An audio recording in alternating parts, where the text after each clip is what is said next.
VK. குருசாமியோடைய குரூப்ல 12 பேர் இறந்து போயிருக்காங்க. ராஜபாண்டியோடைய குரூப்ல ராஜபாண்டியோடைய 2 மகன்கள் போயிருக்காங்க, மருமகன் போயிருக்காரு.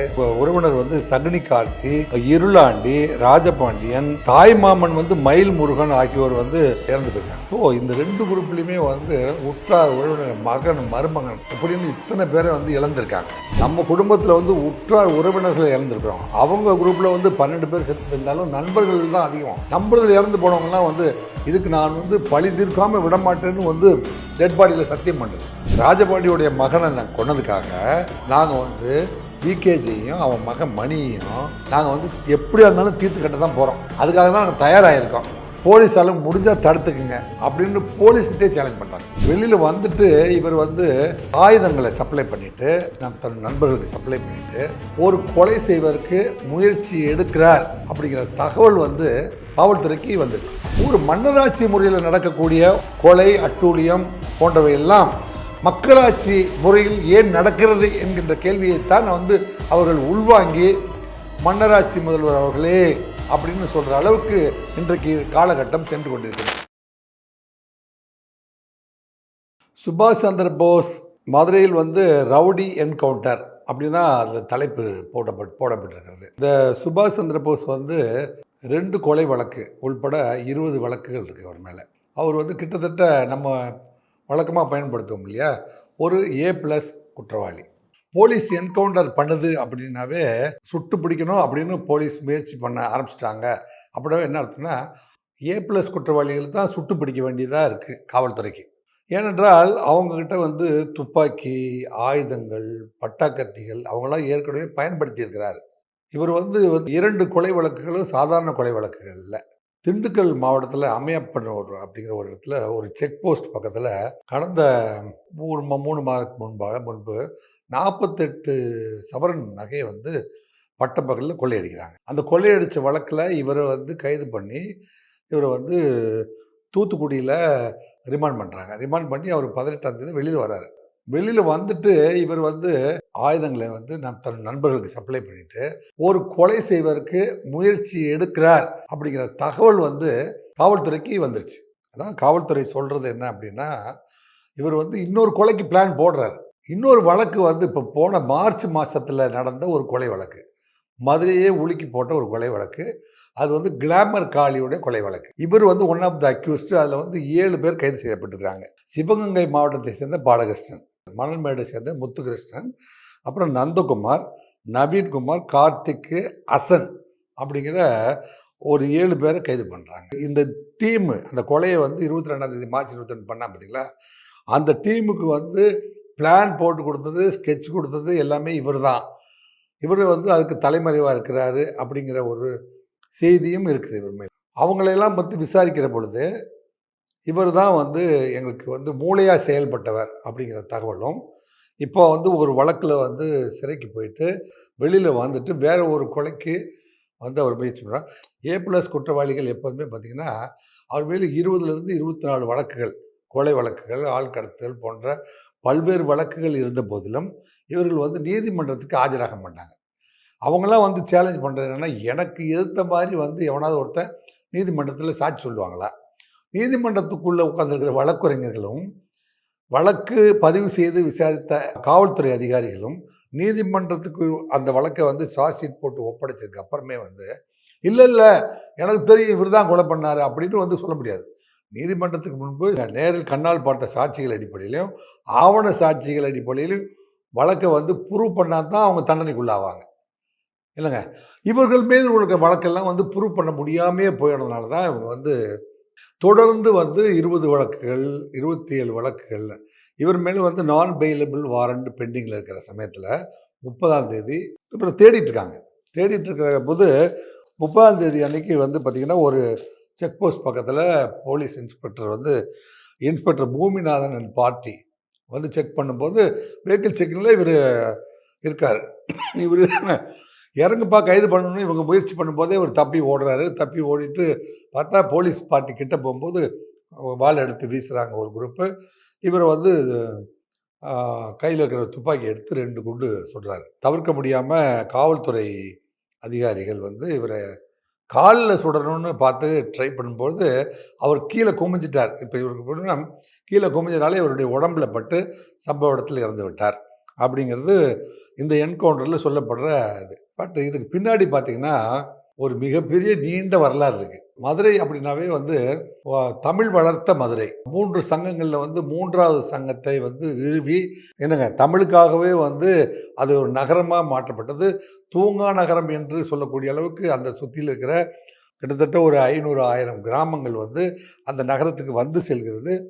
தன்னுடைய வியாபார பொருள்களை வாணிப பொருள்களை வாங்குவதற்கும் விற்பதற்கும் வந்து வர்ற மக்கள், இல்லைங்க மருத்துவமனைக்கு வர்ற மக்கள், மீனாட்சி அம்மன் கோயிலை வந்து வணங்க வர்ற உள்நாட்டு மக்கள் மற்றும் வெளிநாட்டு மக்கள், இப்படியெல்லாம் வந்து ஒரு பெருமைக்குரிய மதுரை நகரில் வந்து அங்கே வந்து ஒரு ஏரியா இருக்குது. கீரத்துறைன்னு ஒரு இடம் இருக்குது. அதுக்கு வந்து ராமநாதபுரம் மாவட்டத்தில் கமுதியில் வந்து கமுதியிலேருந்து 2002வது வருஷத்தில் 2 நண்பர்கள் நண்பர்கள்னால் பங்காளிகள் வந்து மதுரையை நோக்கி வர்றாங்க. மதுரையை நோக்கி வந்து அந்த கீரத்துறைங்கிற ஏரியாவில் அவங்க வந்து குடியிருக்கிறாங்க. அந்த இடத்துல வந்து பார்த்திங்கன்னா ஒருத்தர் பேர் வி.கே. குருசாமி, இன்னொருத்தர் பேர் ராஜபாண்டி அப்படிங்கிறவர். இவங்க 2 பேருமே வந்து பங்காளிகளாக இருந்த போதிலும் தான் வந்து ஏதாவது ஒரு வியாபாரத்தை செஞ்சு மதுரையில் வந்து பிழைச்சிக்கணும் அப்படிங்கிறதுக்காக ராமநாதபுரம் மாவட்டத்திலேருந்து குரூப்பாக வந்து இங்கே தங்க வந்தவங்க தான். இவங்க பங்காளிகளாக இருந்தாலும் இவர் வந்து வி.கே. குருசாமி வந்து கலைஞருடைய பற்றாளர், திராவிட முன்னேற்ற கழகத்தை சேர்ந்தவர். ராஜபாண்டியுடைய குரூப் வந்து எம்ஜிஆருடைய தீவிர பக்தர். இவங்க வந்து மதுரையில் வந்து வந்தோடனே வந்து பார்த்திங்கன்னா அந்த கீரத்துறை ஏரியா இருக்குது பார்த்திங்களா, அதில் வந்து கவுன்சிலர் எலெக்ஷன் வருது 2008 வாக்கில். அந்த கவுன்சிலர் எலெக்ஷனில் வந்து வருதுன்னு இவங்களுக்குள்ள கவுன்சிலர் எலெக்ஷனில் நம்ம திமுக பார்ட்டியில் ஒருத்தரும் ஏடிஎம்கே பார்ட்டிக்கு ஒரு சப்போர்ட் பண்ண வருது. 2 பேருமே வந்து மனதளவில் பிரிஞ்சிடுறாங்க. வியாபாரத்தில் வளர்ச்சி அடைஞ்சு ஓரளவு ஊர் சொல்கிற அளவுக்கு வந்து வசதியானவர்களாக மாறினாலும் கட்சி அரசியல் அப்படிங்கிறதுல வந்து ஏடிஎம்கேவா டிஎம்கேவா அப்படிங்கிறத வந்து ப்ரூவ் பண்ண வேண்டிய பொறுப்பு அவங்களுக்கு வந்ததுனால இவங்க என்ன செய்கிறாங்க, வந்து 2ஆக பிரிஞ்சிடறாங்க. எங்கள் கட்சிக்கு ஏதாவது இப்போ திராவிட முன்னேற்ற கழகத்துக்காரங்க கூட்டம் போடும்போதோ அல்லது வந்து ஒரு தேர்தல் பரப்புரைக்கு போகிற பொழுதோ அல்லது ஒரு கூட்டத்தை நடத்துகிற பொழுதோ இவங்க ஏதாவது ஒரு பிரச்சனை வந்துச்சுன்னா உடனே வந்து அடித்தடி வாள் வீச்சு அந்த மாதிரியான கத்தி எடுத்து வீசுறது, உடனே தொலைக்காமல் விட மாட்டேன்னு மிரட்டுறது, அப்படி வந்து பகை முற்றிக்கொண்டே போயிட்டு இருக்குதுன்னு வைங்களேன், போயிட்டு இருக்குது. அப்போ 2002வது வருடம் சண்டையின் போது பார்த்திங்கன்னா இந்த குரூப் வந்து இப்போ கடந்து இந்த மாதிரி முதல்ல 2002 ஒரு கொலை நடக்குது. அந்த கொலைக்கு பழி வாங்குவதற்காக இந்த குரூப் வந்து அந்த குரூப்பையும் இல்லைங்க வி.கே. குருசாமியோடைய குரூப் வந்து ராஜபாண்டி குரூப்பையும், ராஜபாண்டி குரூப் வந்து வி.கே. குருசாமியோடைய குரூப்பையும் வந்து தொடர்ந்து வந்து கவுண்டர் மர்டர்ஸ் வந்து பண்ணிகிட்டே இருக்காங்க. வி.கே. குருசாமியோடைய குரூப்பில் வந்து 12 பேர் இறந்து போயிருக்காங்க. ராஜபாண்டியோடைய குரூப்பில் வந்து ராஜபாண்டியோடைய 2 மகன்கள் போயிருக்கிறாங்க, மருமகன் போயிருக்காரு. உறவினர் வந்து சகுனி கார்த்தி, இருளாண்டி, ராஜபாண்டியன், தாய்மாமன் வந்து மயில் முருகன் ஆகியோர் வந்து இறந்து போயிருக்காங்க. ஸோ இந்த 2 குரூப்லையுமே வந்து உற்றார் உறவினர் மகன் மருமகன் இப்படின்னு இத்தனை பேரை வந்து இழந்திருக்காங்க. அப்படியே வந்து ராஜபாண்டி வந்து உடல்நல குறைவாக இறந்து போனபோது வெள்ளைக்காளி அப்படிங்கிற அவங்க மருமகன் என்ன சொல்கிறாரு, நம்ம குடும்பத்தில் வந்து உற்றார் உறவினர்கள் இறந்துருக்குறோம், அவங்க குரூப்பில் வந்து 12 பேர் செத்து போயிருந்தாலும் நண்பர்கள் தான் அதிகம், நம்மளதில் இறந்து போனவங்கலாம் வந்து இதுக்கு நான் வந்து பழி தீர்க்காமல் விட மாட்டேன்னு வந்து டெட் பாடியில் சத்தியம் பண்ணுறது. டெட் பாடியில் போய் அடித்து சத்தியம் பண்ணுறாரு. அது ஊரில் வந்து அவர் இறந்து போகிற பொழுது அவர் நான் வந்து இதுக்கு சபதம் எடுத்துக்கிறேன், மாமா நீங்கள் இறந்து போயிட்டீங்க, இருந்தாலும் எதிரிகளை நான் பழி தீர்க்காமல் விடமாட்டேன், நான் அதுக்காகத்தான் உயிர் வாழ்கிறேன்னு சத்தியம் பண்ணுறேன் அப்படின்னு சொல்லிட்டு சத்தியம் பண்ணுறாரு. அந்த சத்தியம் பண்ணது பார்த்தா காவல்துறைக்கு முன்னாடியே சத்தியம் பண்ணுறாரு. அப்போ காவல்துறை வந்து இந்த ராஜபாண்டி இறந்து போயிட்டதுக்கு அப்புறமே வந்து இந்த கொலையெல்லாம் வந்து நின்று போகும் அப்படின்னு எதிர்பார்த்த போலீஸ்க்கு மறுபடியும் வந்து இது தொடர்கதை ஆகிவிட்டது. ஏன்னா இவங்க வந்து ஒவ்வொரு கொலையும் பண்ணுகிற பொழுது பார்த்திங்கன்னா சுடுகாட்டில் போய் அந்த பாடி அடக்கம் பண்ணும்போது 1 வருஷம் நினைவு நாளுக்குள்ளே வந்து உடனே வெட்டின அத்தனை பேரையும் நாங்கள் வெட்டி முடிப்போம், உங்களுக்கு வந்து அந்த காரியம் நடக்கிறதுக்கு முன்னாடி வந்து நாங்கள் இந்த காரியத்தை நடத்தி முடிக்காமல் பழிக்கு பழி வாங்காமல் விட மாட்டோம் அப்படிங்கிறது இந்த 2 குரூப்புக்கும் வந்து வி.கே. குருசாமிக்கும் ராஜபாண்டிக்கு குடும்பத்துக்கும் இப்படி ஒரு கீரத்துறைங்கிற இடத்துல இப்படி ஒரு தீரா பகையின் வருஷம் கொலை நடந்துகிட்டே இருக்குது அப்படிங்கிறது வந்து மதுரையில் இருக்கிற எல்லாருக்குமே தெரியும், காவல்துறைக்கு தெரியும், கமிஷனர்ஸ்க்கு தெரியும். ஆனால் யாராலையும் அதை நிறுத்த முடியல. சுபாஷ் சந்திர போஸுடைய என்கவுண்டரை நம்ம வந்து ஏன் இந்த பகை வந்து எப்பொழுது தொடங்குச்சு அப்படிங்கிறத வந்து பார்க்க போனால் நம்ம என்ன செய்யணும்னா 2002க்கு போகணும். 2002 தொடங்கி தான் வந்து 21 கொலை, 22 வருஷத்தில் 21 கொலை நடந்திருக்குது.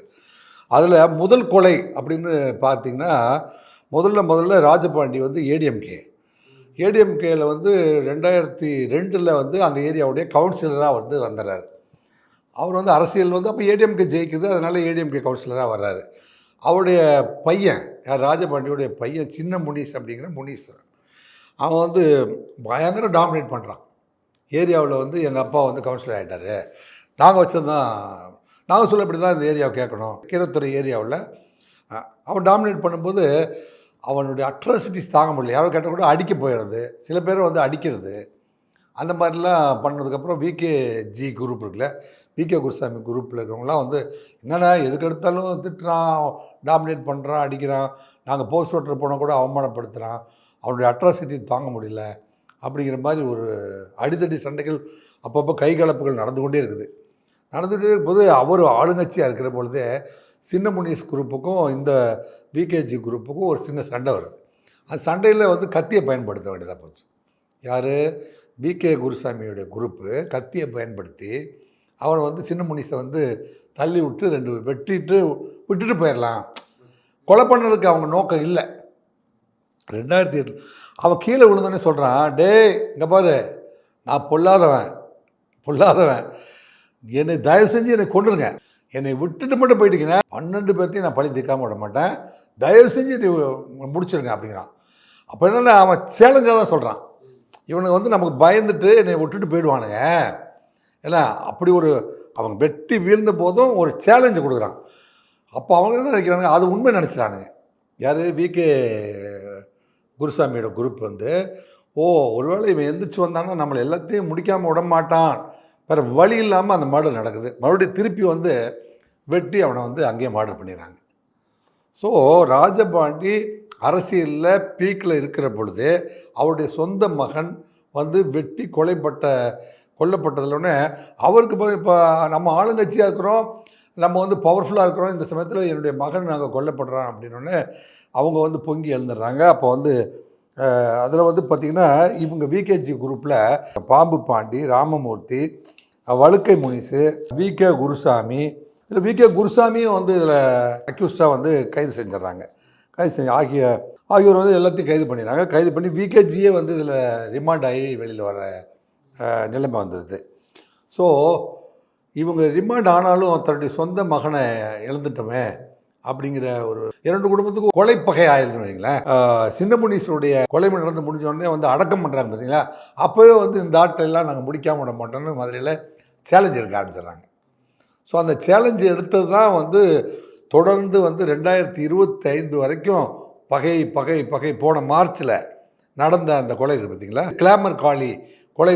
கிளாமர் காளி வந்து ஒரு குரூப் கொலை பண்ணுது. எந்த குரூப் பண்ணுது? ராஜபாண்டி குரூப்பு கொலை பண்ணுது. யார்?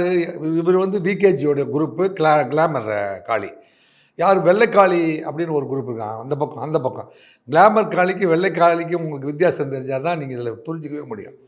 இந்த கிளாமர் காளி அப்படிங்கிறவர் வந்து விகேஜியோட குரூப்பு, வெள்ளைக்காளி வந்து அந்த பக்கம் ராஜபாண்டியோடைய மருமகன்.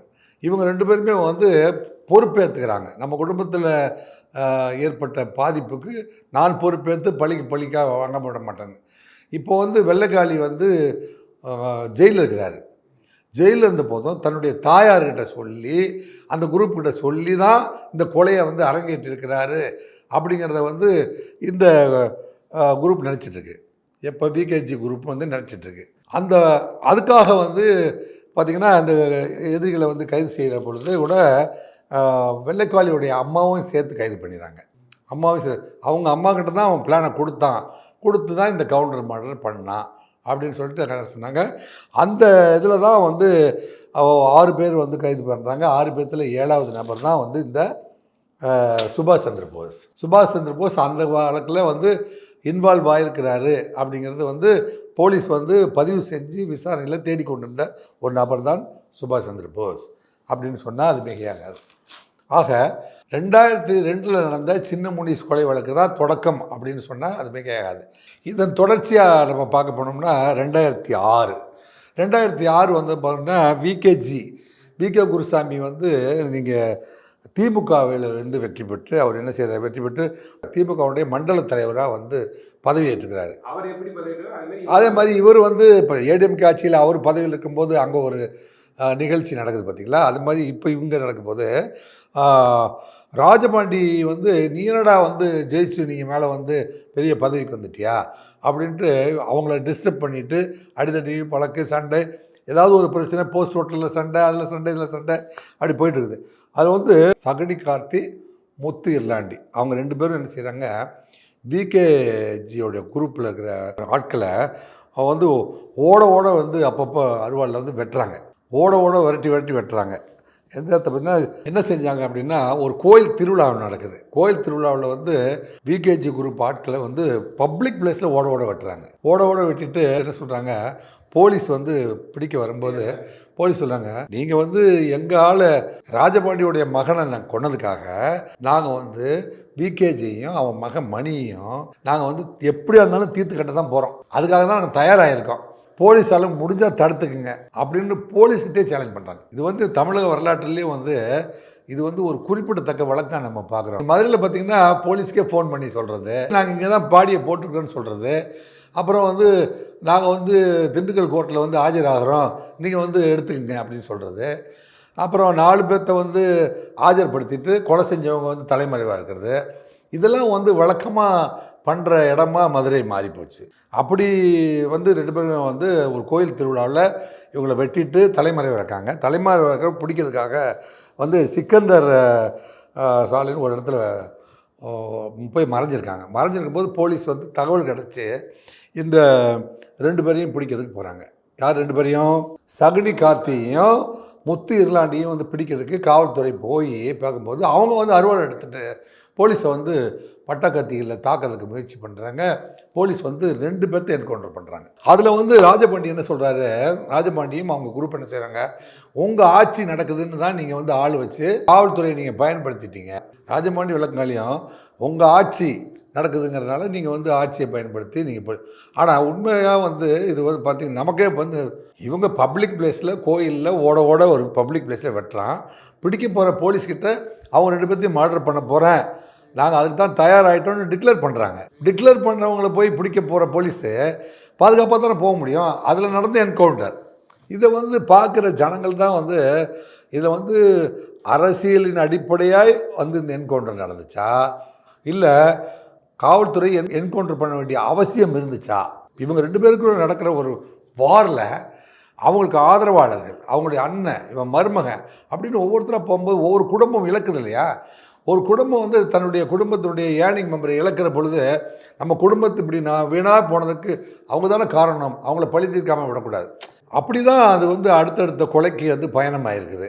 இது வந்து 2006 வருஷம் நடந்த நிகழ்வு. இதன் தொடர்ச்சியாக பார்த்திங்கன்னா இப்போ வந்து ராஜபாண்டியோட குரூப்பில் ஒரு டபுள் என்கவுண்டர் நடந்திருக்குது. அதுக்கு வந்து இப்போ ராஜபாண்டி குரூப் வந்து பழி தீர்ப்பதற்காக ஒரு முயற்சி எடுக்கிற பொழுது அங்கே தான் வந்து ராஜபாண்டியுடைய மருமகன் வெள்ளைக்காளி நம்ம குடும்பத்தில் இப்படி ஒரு நம்ம நண்பர்களை போட்டதுக்காக நம்ம வந்து 2க்கு 2 பழி தீர்க்கணும், 2க்கு 2 அப்படின்னு முடிவு எடுக்கிறாரு. அது வந்து 2008 நடக்குது. 2008 பார்த்திங்கன்னா மாரிமுத்து அண்ட் ராமமூர்த்தி, இவங்க 2 பேர், இந்த மாரிமுத்து ராமமூர்த்தியும் வந்து யாருன்னா விகேஜியோடைய வலதுகரம் இடதுகரம் மாதிரி இருக்கிறவங்க, அவங்களுடைய ரைட் ஹேண்ட் லெஃப்ட் ஹேண்ட் மாதிரி அந்த குடும்பத்துக்கு ஆதரவாளர்களாகவும் அரசியலுக்கு ஆதரவாகவும் இயங்கி கொண்டிருக்கிறவங்களை வந்து வெள்ளைக்காளி வந்து இரட்டை கொலை பண்ணிடுறாரு. வெள்ளைக்காளி 2008 மாரிமுத்து ராமமூர்த்தியை வந்து இரட்டை கொலை பண்ணிட்டாரா, பண்ணினாலும் அவருக்கு வந்து சின்ன முனிஸ் தன்னுடைய மைத்துனரை வந்து கொலை செஞ்ச முதல் கொலை பார்த்தீங்களா, அந்த கொலைக்கு யார் காரணமாக இருந்தார்களோ அவர்களை வந்து நான் தீர்த்து கொட்டாமல் விடக்கூடாது அப்படின்னு ஒரு வெறியில் இருக்கார்.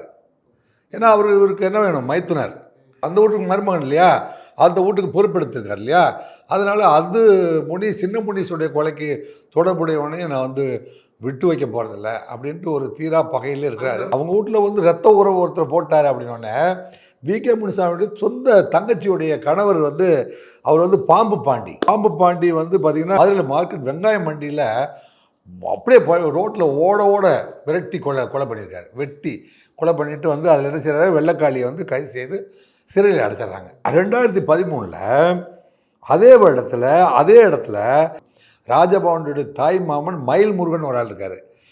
இவங்க வந்து விகேஜி குரூப் வந்து அவரை பழியாக வெட்டுறாங்க. ஸோ இவர் மச்சன் வெட்டினதுக்கு அவங்க தாய் மாமனை வெட்டுறான். So VK. குருசாமி வந்து மகன் வந்து மாட்டுமணி வந்து கைது செஞ்சு சிறைக்கு போகிறாரு. அதாவது முரட்டுத்தனமாக வெட்டுறதுனால மணியை வந்து மாட்டுமணி அப்படின்னு அவங்க பேர் வச்சுட்டாங்க. புரியுது, அவங்களுக்கு மணி தான் அவன் பேர், ஆனால் மாட்டுமணின்னு பேர் வச்சுட்டான். மாடு வெட்டுற மாதிரி வெட்டுவான் அப்படிங்கிறதுனால. புரியுது அவங்களுக்கு. ஸோ அதுக்கப்புறம் பார்த்திங்கன்னா நிகழ்ச்சி வந்து 2015 தான். இவங்கெல்லாம் ஜெயிலுக்கு போயிட்டு பெயில் எடுத்துகிட்டு வழக்குகள் போட்டு அதுக்கு மட்டும்தான் 1 வருஷம் 2 வருஷம் கேப் கிடைக்குது.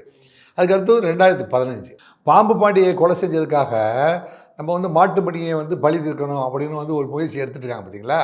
அதுக்கு மணி வந்து கிடைக்கல, மாட்டுமணியும் அவங்க கிடைக்கல. மாட்டுமணியோட க்ளோஸ் ஃப்ரெண்டு ஒருத்தன் கிடைக்கிறான். அவனை வந்து சில முனியசாமி அப்படிங்கிறவன் வந்து 2015 வந்து என்ன செய்கிறாங்க, ராஜபாண்டி குரூப் வந்து முனியசாமியை வெட்டி கொலை பண்ணிடுறாங்க. இருந்தாலும் அவர்களுக்கு அது பகை வெறி வந்து தனியாமல் தான் வந்து 2 குரூப்புமே சுற்றிட்டு இருக்காங்க. 2016 பார்த்திங்கன்னா வி.கே. குருசாமியினுடைய தம்பி எம்.எஸ். பாண்டியை வெள்ளைக்காளியுடைய ஆதரவாளர்கள் வந்து ஒரு பஸ்ஸில் வச்சு எரித்து கொலை பண்ணிடுறாங்க. ஸோ அப்போ என்ன சொல்லிட்டு இதுக்கு வந்து ஒரு பதிலுக்கு பதில் பண்ணணும் அப்படின்னு சொல்லிட்டு என்ன செய்யுங்க, வி.கே. குருசாமியோட குரூப் வந்து அந்த குரூப் மேலே வந்து பகை உணர்வோடு தொடர ஆரம்பிக்குது. அந்த குரூப்பில் யாரை போடலாம் அப்படின்னு வந்து முடிவெடுக்கிறாங்க. அடுத்தது யார்? ஏன்னா குருசாமியுடைய சொந்த தம்பி தானே எம்.எஸ். பாண்டியை வந்து கொலை பண்ணிட்டாங்கன்னொன்னே இப்போ வந்து வி.கே. குருசாமியும் மாட்டுமணி 2 பேருமே வந்து என்னடா இது, சித்தப்பாவை இந்த மாதிரி வந்து துடியை கொலை பண்ணிட்டாங்க, அதுக்கு பதிலாக அவங்கள நெருங்கிய ஆட்களை ஒரு ஆளை தூக்கணும் அப்படின்னு முடிவெடுத்து வச்சிடறாங்க. முடிவு வச்சோம்னா 2017 ராஜபாண்டியனுடைய இன்னொரு மகன் இருக்கான் பாருங்க, இன்னொரு மகன், அவன் பேர் வந்து தொப்புள் முனுசாமி. அவன் பைக்கில் எங்கேயோ இடத்துக்கு போயிட்டுருக்கிறான். ட்ராவல் பண்ணும்போது பைக்கோடு சேர்ந்து கிட்னாப் பண்ணிடுறாங்க. பைக்கோடு சேர்ந்து வந்து கடத்தி வந்து ராமநாடுக்கு கொண்டு போய் பைக்கோடு வச்சு எரித்து அவனை பைக்கிலே கட்டி வச்சு எரித்து அவனை வந்து கொலை பண்ணிடுறாங்க. இப்போ ராஜபாண்டியுடைய 2 மகன்கள் வந்து துடிக்க வந்து கொலை செய்யப்படுகிறார்கள். அப்போ ராஜபாண்டிக்கு பெத்த மகனும் மைத்துனர் எல்லாத்தையும் இழக்கிறாங்க போது ராஜபாண்டி வந்து அதுக்கு பழி தீர்க்கிறதுக்கு மறுபடியும் வந்து முயற்சி எடுத்து அதுக்கு டீம் ரெடி பண்ணுறாரு. ராஜபாண்டியுடைய மகனை 2017 எரிச்சிட்டு அவங்களான்னு காத்துட்ருக்கிற சமயத்திலேயே பார்த்திங்கன்னா அதை தொடர்ந்து 2020 வெள்ளைக்காளியுடைய ஆதரவாளர் வந்து குள்ளா அப்படிங்கிற என்ற முத்துப்பாண்டி விகேஜி குரூப் தான் கண்டினியூ பண்ணுது. அந்த மாதிரி ராஜபாண்டியனுடைய மருமகன் வெள்ளைக்காளியோடைய ஆதரவாளர், ரொம்ப நெருங்கிய ஆதரவாளர் வந்து குள்ளா என்ற முத்துப்பாண்டியை விகேஜி குரூப் வந்து மர்டர் பண்ணிடுது. அடுத்து பார்த்திங்கன்னா 2020 இவங்க குரூப் வந்து தொடர்ச்சியாக வந்து 3 பண்ணிட்டாங்க இல்லையா. இப்போ வந்து ராஜபாண்டி குரூப்பு தக்க சம்பந்தத்துக்கு காத்துட்ருக்காங்க. மாட்டுமுடைய நண்பன் வந்து தன்னுடைய உறவினரை வந்து மிரட்டினார் அப்படிங்கிற காரணத்தை வச்சு மாட்டுமுடைய நண்பன் வந்து முருகானந்தம் அப்படின்னு ஒருத்தரை வந்து என்ன செய்கிறாங்க, நடு ரோட்டில் வச்சு தலையை அறுத்து சேலஞ்ச் பண்ணி கொலை பண்ணுறாங்க வெள்ளைக்காளி குரூப். ஸோ இவங்க வந்து 2020 இந்த முருகானந்தோடைய கொலை நடக்குது. முருகானந்த கொலை நடந்தோடனே இதுக்கு என்னடா அது, ஏன்னா மாட்டுமணியோடைய க்ளோஸ் ஃப்ரெண்ட் அவன், அதனால் வந்து மாட்டுமணி வந்து ஃபயர் ஆயிடுறான். இதுக்கு பழி தீர்க்கிறதுக்கு நம்ம என்ன பண்ணலாம்? அடுத்தது பார்த்திங்கன்னா இதனுடைய தொடர்ச்சியாக ராஜபாண்டி குரூப் வந்து நம்மளை எப்படியா இருந்தாலும் வந்து அவங்க அட்டாக் பண்ணுவாங்க, நம்ம வந்து பதிலுக்கு பதில் அவனை பண்ணணும் அப்படின்னு காத்துட்ருக்கிற பொழுது பார்த்திங்கன்னா 2023 வி.கே. குருசாமி வந்து மதுரையில் வந்து ஒரு கேஸு கோர்ட்டுக்கு போகிறார். கோர்ட்டுக்கு போய் அட்டன் பண்ணும்போது அங்கேருந்தே ஃபாலோ பண்ணிவிட்டு அவர் வந்து பெங்களூரில் போய் ஒரு ஸ்டார் ஹோட்டலில் வேறு ஒரு குரூப் பிஸ்னஸில் இருக்கிற ஒரு பிஸ்னஸ் மீட்டிங்காக போய் ஸ்டார் ஹோட்டலில் உட்காந்து அவர் நண்பர்களோடு பேசிட்டு சாப்பிட்டுட்டு இருக்கிறார். அங்கே ஃபாலோ பண்ணாங்க. இங்கேருந்து இப்போ மதுரையிலேருந்து அவர் ஃப்ளைட்டில் போய் அவர் எந்த லாட்ஜில் வந்து தங்கியிருக்கிறாரு, எந்த ஒரு அன்றைக்கி லஞ்சுக்கு வராருன்னு பார்த்து அந்த டின்னர் ஹால்லே போய் விகே குருசாமியை வந்து ராஜபாண்டியோட குரூப்பு இது வெள்ளக்காளி குரூப்பு போய் வந்து வெட்டுறாங்க. வெட்டி கிட்டத்தட்ட அவர் முடிச்சிட்டாரு அப்படின்னு சொல்லி அவர் வந்து போட்டு வந்துடுறாங்க. ஆனால் வந்து அதுலேருந்து அவர் உயிர் பிழைச்சிட்றாரு. உயிர் பிழைச்சி அவர் திருப்பி வர்றாரு. திருப்பி வந்துட்டோடனே என்னடா இது நமக்கு பெருத்த அவமானமாக இருக்க, நம்ம வந்து மதுரையிலேருந்து பெங்களூருக்கு போய் பெங்களூரில் ஸ்டார் லாட்ஜுக்குள்ளே இருக்கிற அளவுக்கு நம்மளை வந்து கண்காணித்து ஒரு குரூப் விடுதுன்னா நம்ம அவனை விடவே கூடாது, அவனை வந்து முடிச்சே தரணும் அப்படின்ட்டு வந்து முடிவெடுக்கிறாங்க. அது வந்து இது வந்து 2023. 2023 இப்படியேப்பட்ட ஒரு சம்பவம் நடந்தபோது விகே குருசாமி குற்றுயிரும் குளையுருமாய் கிடந்து அவர் வந்து மருத்துவமனைக்கு போயிட்டு அவர் வந்து ட்ரீட்மெண்ட்லாம் பண்ணிட்டு வந்து என்ன நடக்குமோ ஏது நடக்குமோன்னு நினச்சிட்டு இருக்கிற சமயத்தில் நீங்கள் வெள்ளைக்காளி குரூப் வந்து அடங்காத பசியோடு தான் தெரியுறாங்க. அது பார்த்திங்கன்னா இந்த சமயத்தில் வந்து விகே குருசாமியுடைய அக்கா மகனும் அவன் வந்து கூடவே இருந்த காளீஸ்வரன் என்கின்ற கிளாமர் காளி, காளீஸ்வரன் தான் அவருடைய ஒரிஜினல் பேர், காளீஸ்வரன் என்கின்ற கிளாமர் காளி, அவரை வந்து படுகொலை செய்கிறாங்க. அந்த படுகொலையில் கைது செய்யப்பட்ட 6 பேர் போக மீதி இருந்த ஒரு நபர் தான் வந்து இப்போ என்கவுண்டர் செய்யப்பட்ட போஸ் என்கின்ற சுபாஷ் சந்திர போஸ். அப்படின்னா புரியுதா உங்களுக்கு? பார்த்தீங்கன்னா நம்ம வந்து பெரும்பாலும் 2002 தொடங்கி 2025 முடிஞ்ச எபிசோடை நம்ம வந்து இப்போ வந்து இதில் வந்து நிகழ்ச்சிகளை வந்து நம்ம வந்து பொதுமக்களுக்காக அல்லது ஆடியன்ஸுக்காக நம்ம என்ன செஞ்சுருக்கோம், கொஞ்சம் குறைச்சி கொஞ்சம் கொஞ்சமாக சொல்லியிருக்கோம். ஆனால் இதுக்கு நடுவில் நடந்த பகை சண்டை எல்லாமே சொன்னால் திரைப்படத்தை மிஞ்சிய காட்சிகள் என்னங்க. காவல்துறைக்கு அவங்க அடங்கவே இல்லை. பார்த்தீங்கன்னா விகே குருசாமியுடைய தரப்பில் வந்து 12 பேர், ராஜபாண்டியுடைய தரப்பில் 9 பேர், ஆக மொத்தம் 21 பேர் வந்து படுகொலை செய்யப்பட்டிருக்கார்கள். இன்றைக்கி என்கவுண்டர் செய்யப்பட்ட சுபாஷ் என்கின்ற சுபாஷ் சந்திர போஸ் இருக்காங்க பார்த்தா, இது 22. நம்ம வந்து பார்க்கறது வந்து பங்காளியாக இருந்து பகையாளியாக மாறி இந்த குடும்பமும் அந்த குடும்பமும் வெகு தூரம் இல்லை, ஒரே சமூகத்தை சேர்ந்தவர்கள், ஒரே பங்காளி, ஒன்றாய் பிழைக்க வந்தவர்கள், ஒன்றாய் ஒரே கீரத்துறை என்ற ஒரே இடத்தில் வாழ்ந்தவர்கள். கிட்டத்தட்ட வந்து இந்த அரசியல் பகையின் காரணமாக இவங்க வந்து யார் வந்து அதிகாரத்துக்கு வர்றது, அந்த அதிகார போட்டி மதுரைக்குள்ள திராவிட முன்னேற்ற கழகத்திற்கும் அதிமுகவுக்கும், அதாவது மன்னராட்சி காலத்தில் வந்து எப்படி வந்து அதிகார போட்டி, ஒன்றை வெட்டி கொண்டுட்டு நாங்கள் வந்து ஆட்சிக்கு வருவோம், அப்படி மற்றவர்கள் தலையை சீவம் போர்னு வந்துச்சு வைங்க, அவங்களெல்லாம் வெட்டி முடிச்சுட்டு இவர் ஆட்சிக்கு வருவார். அந்த மாதிரியான ஒரு நிகழ்வை வந்து தொடர்ந்து நடத்திட்டு இருந்திருக்காங்க அப்படின்னு சொன்னால் அது மிகையாகாது. இதற்கு பல்வேறு காவல்துறை அதிகாரிகள் அந்தந்த காலகட்டத்தில் இருந்தவங்க, டெப்யூட்டி கமிஷனர்ஸு, ஜாயின்ட் கமிஷனர்ஸு மற்றும் வந்து கமிஷனர் லெவலில் கூட வந்து எத்தனையோ முயற்சிகளை எடுத்த போதிலும் இவர்கள் வந்து என்ன செய்யறதுன்னா, ஒவ்வொருவர் வந்து அடக்கம் பண்ண போகிற பொழுது போகும்போது இந்த கொலைக்கு வந்து பழிக்கு பழி, நாங்கள் இந்த கொலைக்கு யார் காரணமாக இருந்தோம் அவங்கள தீர்க்கிற வரைக்கும் நாங்கள் விட போகிறதில்ல, அந்த நினைவு நாள் அன்றைக்கி வந்து அந்த தலையை உங்களுக்கு ஒப்படைப்போம், அல்லது அந்த அவங்க குடும்பத்தில் ஒருத்தனை கொண்டுட்டு அந்த செய்தியை வந்து நான் உங்களுக்கு சமர்ப்பிப்போம், அப்போ தான் உன்னுடைய ஆத்மா சாந்தி அடையும் அப்படிங்கிறதுல வந்து மதுரை மண்ணை சேர்ந்தவர்கள் வந்து ஒரு பெரிய நம்பிக்கை வைத்திருக்கிறார்கள் அப்படின்னு சொன்னால் அது மிகையாகாது. என்னதான் முடிவு அப்படின்னு பார்த்தா, இப்போ வந்து திரு விஜய் அவர்களுடைய அரசியல் மேடையில் பார்த்தீங்கன்னா, மன்னராட்சி முதல்வர் அவர்களே அப்படின்னு சொன்ன உடனே எவ்வளோ பேர் அதிர்ச்சிக்குள்ளாகிறார்கள். அப்போ மதுரையில் நடந்த இந்த கவுண்டர் மர்டர்கள் வந்து யார் ஆட்சிக்கு வர்றது, யார் பவரில் இருக்கிறது அப்படின்னா அடுத்த குரூப்பை வெட்டி கூட வந்து ஆட்சிக்கு வரலாம் அப்படிங்கிற ஒரு நிலைப்பாடு சுதந்திரம் வாங்கி 75 வருடங்களுக்கு பிறகு தொடர்ந்து வந்து இன்னும் இருந்து கொண்டிருக்கிறது. கடந்த 30-40 ஆண்டுகளாக அமைந்த அரசுகள் பார்த்திங்கன்னா, மாவட்ட செயலாளர்கள், மாவட்ட பொறுப்பாளர்கள் இல்லைங்க, இது இங்கே கும்மிடிப்பூண்டியிலிருந்து கன்னியாகுமரி வரைக்கும் வந்து அரசியல் அதிகாரம் பெறுவதற்காக பண முதலைகள் தான் வந்து எத்தனையோ அடிதடிகளையும் கொலைகளையும் அரங்கேற்றிருக்கிறார்கள்.